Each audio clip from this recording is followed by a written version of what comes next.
But to that other outrage about the No campaign, because this at least is funny, you'll enjoy this. I'm going to show you how easy it is to fool our so-called intellectuals, our writers, our teachers, our journalists and our other academics. Speaking of them as a class, there's plenty of exceptions, I know.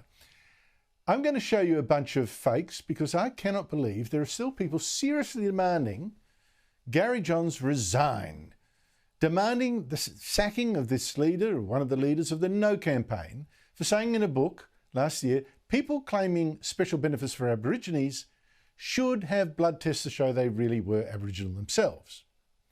Now, as Johns, a former Federal Labor Minister, explained to me last night, in fact, he'd rather we scrapped all race-based jobs, right? Just treated people on the basis of need and other perks as well. But if not, we would have to sort the white frauds from the real Aborigines. If you want to have a race-based system whereby you get benefits because of your ancestry, then at some stage you have to measure.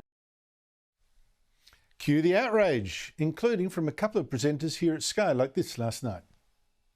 Now, this is pretty odious stuff, completely unnecessary and underpinned by some sort of resentment, as if being Aboriginal is a rort. Well, that's wrong. The rort isn't being Aboriginal. The rort is pretending you are. You see, Aboriginal activists claim as many as a third of people claiming to be Aboriginal are not. And this has been going on for decades, by the way. But almost no one checks or dares to, because you get this kind of stuff. You know, racist. And the most easy people to fool turn out to be those we actually pay to be smarter than the average bear. You take our top university, Melbourne University, which still appointed Bruce Pascoe as a professor of Indigenous agriculture, of all fake things, and hailed him as an Aborigine when his genealogical records shows a 100% of English descent. But let me now give you another example of how easy it is to fool even our top university, before I get onto a rogues gallery here. On its website, Melbourne University advertises the prestigious Roberta Sykes Scholarship to send students identifying as Aboriginal to great universities like Harvard or Oxford. Melbourne Uni says here that on this page that Roberta Sykes, whose name is on the award, was the first Indigenous Australian to graduate from an American university. And it quotes one of the lucky scholarship winners, Kerry Doyle, who says this Roberta Sykes Award allowed me to attend Oxford University, and currently I am the inaugural Professor of Indigenous Health at Western Sydney University. All lovely, except of course, like Bruce Pascoe, neither woman is or was Aboriginal, not according to their genealogical records. About that too on one page. Roberta Sykes, who co-founded the Aboriginal Tent Embassy, had European and African American ancestry. Her afro might have been a clue. But she was onto something even back in 1972. Blacks are becoming trendy all over the world. Everybody's suddenly looking, where are blacks, you know.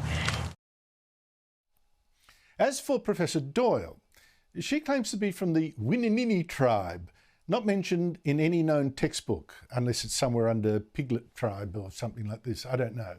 She's also claimed her Aboriginality from a stepfather, and he wasn't Aboriginal either.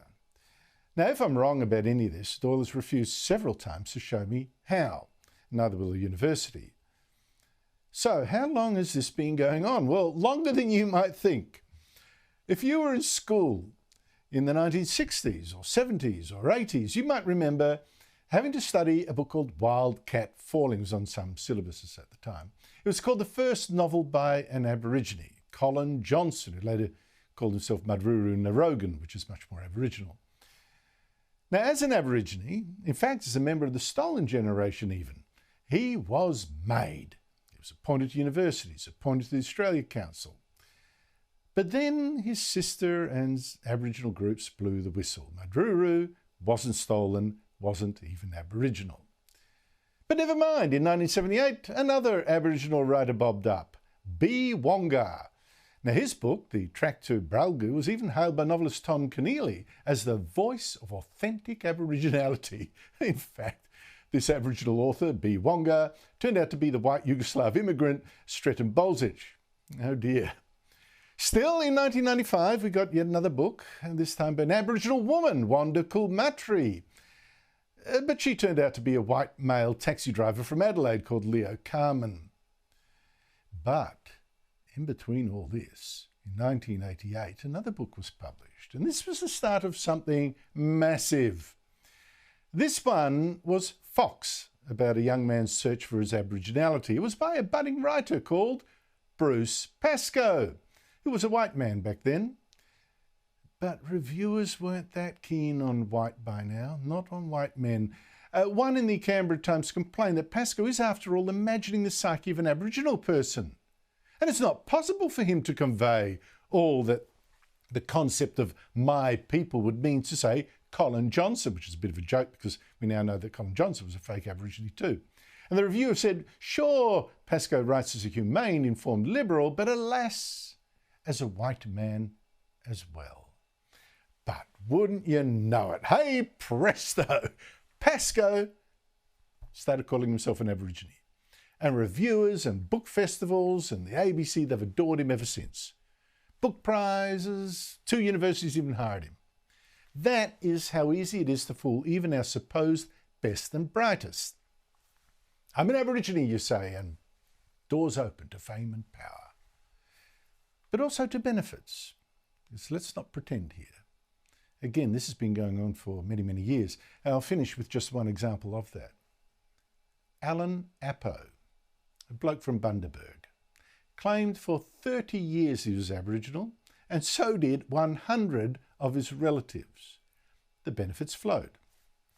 Some got ab-study grants spent for Aboriginal students. Some got discounted home loans, business loans, Aboriginal legal aid, jobs and university positions. Millions of dollars of help meant for Aborigines.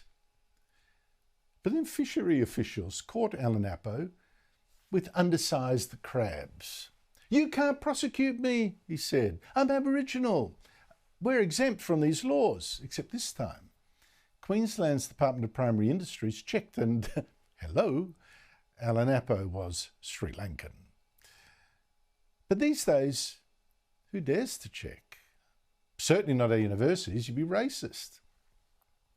And so this gigantic fakery continues, with fakes like Pascoe to this day still defended by the ABC, still hired by Melbourne University. So, a blood test to me, for those with their hand out, is starting to sound not quite so outrageous after all.